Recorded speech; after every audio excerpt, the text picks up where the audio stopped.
Tout le monde connaît ça. La carte du monde. Vous la connaissez depuis que vous êtes petit. Mais ajoutez quelques couleurs et symboles et cette vieille carte peut vous montrer le monde comme vous ne l'avez jamais vu. Regardez.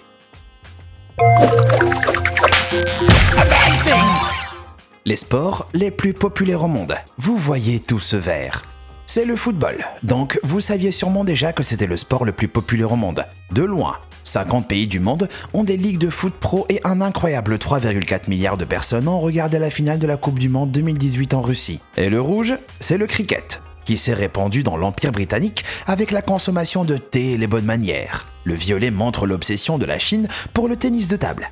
Le beige, l'amour de la Mongolie pour la lutte. L'amour du hockey sur glace du Canada et de la Finlande est la domination du rugby sur la Nouvelle-Zélande et la Papouasie-Nouvelle-Guinée. Mais le foot domine vraiment les résultats olympiques de 2016. Donc, en parlant de sport, qui est le meilleur? On voit les prouesses à la plus grande rencontre sportive de toutes les JO. Les États-Unis ont pris la première place en remportant l'or dans 46 événements, devant le Royaume-Uni avec 27 et la Chine avec 26. Et le pire pays, ça doit être l'Inde, qui n'a obtenu qu'une médaille d'argent en badminton féminin et une médaille de bronze en lutte féminine alors qu'elle compte 1,3 milliard de personnes. Bref, autant de médailles que les Bahamas, qui a moins de 400 000 personnes.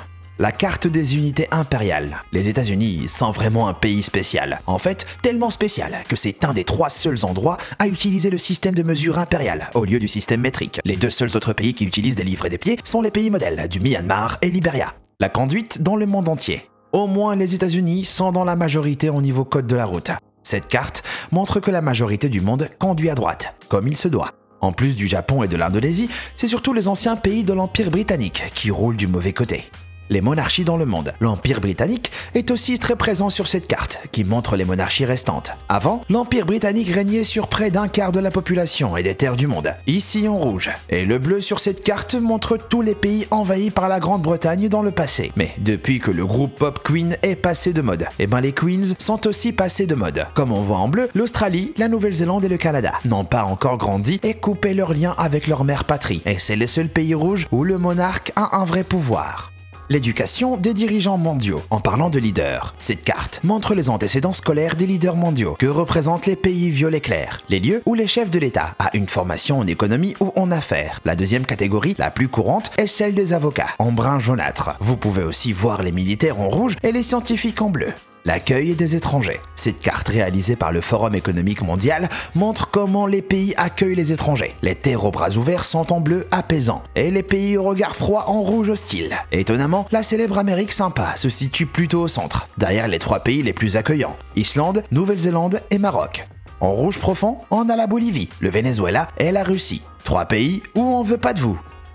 La liberté de la presse. Ici, on peut voir qu'une grande partie du monde n'est pas non plus accueillante pour les journalistes. Les pays noirs et rouges indiquent les endroits où la presse n'est pas du tout libre. Et l'orange, là où il y a des problèmes. Seuls les pays jaunes et blancs ont des situations satisfaisantes ou bonnes. Ce qui comprend étonnamment des pays comme les États-Unis et le Royaume-Uni. La taille moyenne des hommes par pays. Ici, on peut voir le monde selon la hauteur, avec les géants nordiques dans un beau rouge et les plus petits nains en bleu. La prévalence de l'obésité. Après la hauteur, on a la largeur. Et on découvre là les pays les plus obèses au monde, qui sont en rouge. Les 2 petits gros nord-américains sont les États-Unis et le Mexique. Mais aussi l'Afrique du Sud. Et pas mal de mauvais cholestérol en Afrique du Nord. C'est partiellement dû à l'augmentation des modes de vie sédentaires et des apports en graisse plus élevés. L'Asie, elle maigrit et est prête pour la plage.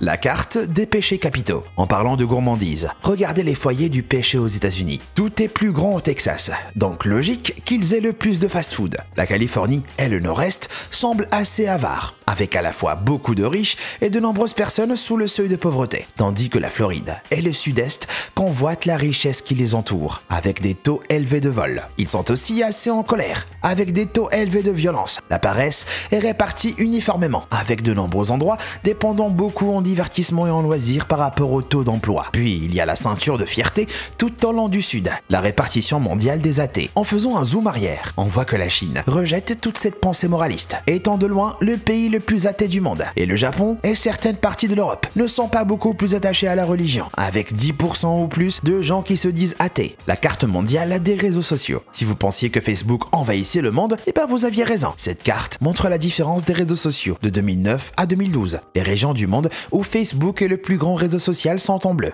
Mais n'oubliez pas Ozone en Chine, VK en Russie et le site de réseau social iranien préféré de tous, Club. Je me demande si ça a changé depuis. La carte des noms de famille les plus courants en Europe. Vous pouvez voir des choses intéressantes. Vous avez les Johansen, Jensen et Johansson qui s'étalent à travers l'Europe du Nord. Et le cœur des Novak est vers le milieu. Mais surtout, que font les Borg à Malte? En proportion de la population. Vous aimerez peut-être cette carte, dans laquelle chaque carré représente 1 million de personnes. Les géants asiatiques, la Chine et l'Inde sont énormes par rapport au reste. La carte du taux de fécondité totale. Admirez cette carte, même si on entend souvent parler du désastre imminent de la surpopulation. On voit ici les taux de fertilité du monde entier. Le violet n'augmente pas du tout, et le rouge est en fait en train de rétrécir. La carte des naissances et décès. Mais il y a toujours beaucoup de gens qui naissent. 360 000 par jour, 15 000 par heure, 250 par minute, 4 par seconde pour être exact. Et cette carte montre ça en temps réel. Le trafic aérien mondial. Aussi en temps réel, vous avez cette assez belle carte qui montre tous les vols dans le monde en 24 heures mouvementées. Notez qu'à l'approche du soir, le trafic est surtout des États-Unis vers l'Europe. Et quand le jour se lève, le trafic change. Les lieux les plus photographiés. Vous pouvez aussi voir le monde éclairé par des flashs sur cette carte des endroits les plus photographiés. 8 de ces 10 endroits sont en Europe. On ne peut tout simplement pas arrêter de prendre l'Europe en photo. La carte d'intensité de la foudre. Si ça vous a pas dynamisé, celle-là va peut-être le faire. Comme elle montre où il y a le plus de coups de foudre. Vous auriez deviné que le centre de l'Afrique en reçoit plus que partout ailleurs? Choquant. Cette concentration s'explique par le fait que la fréquence des éclairs est plus élevée sur Terre et vers l'équateur, où il fait plus chaud. La Terre se réchauffe plus vite que l'eau, donc l'instabilité atmosphérique est plus grande, entraînant la formation d'orages.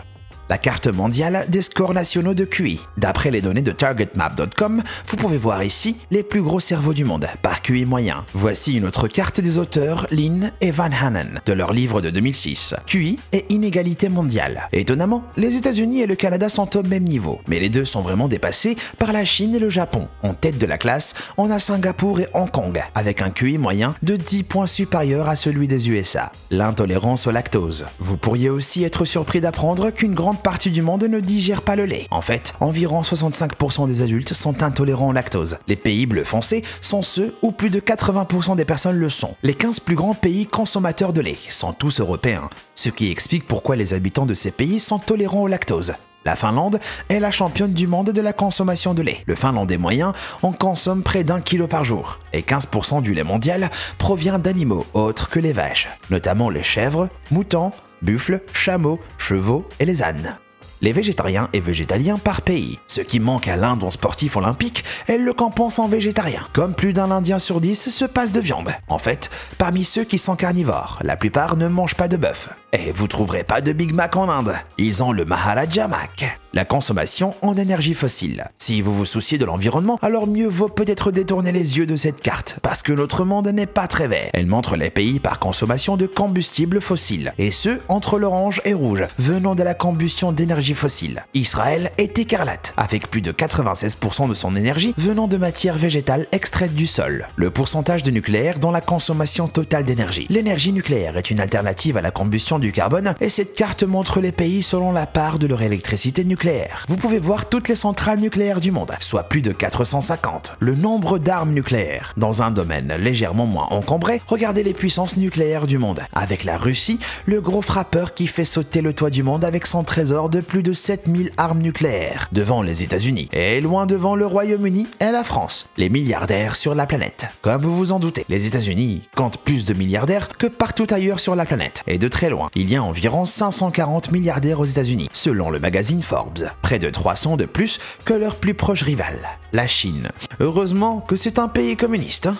Les heures de soleil. Alors, si vous voulez vivre la belle vie, cette carte vous montre où prendre votre retraite au soleil. Si vous le saviez pas, le désert du Sahara est idéal pour les fans de soleil. Au nord du Canada par contre, pas besoin de crème solaire. L'index des lieux où naître. Et enfin, le monde est grand. Alors, où est-ce qu'il est mieux de naître? Je suggérais de choisir une des parties bleues, qui sont les endroits du monde qui offrent les meilleures chances d'avoir une bonne vie. Selon le magazine The Economist, ils prennent en compte la richesse, espérance de vie, liberté politique, sécurité de l'emploi, climat, sécurité, communauté et égalité des sexes, pour estimer les chances d'avoir une vie saine, sûre et prospère. Les parties rouges, on va dire qu'il vaut en fait mieux prendre sa première bouffée d'air en Norvège, plutôt qu'au Nigeria.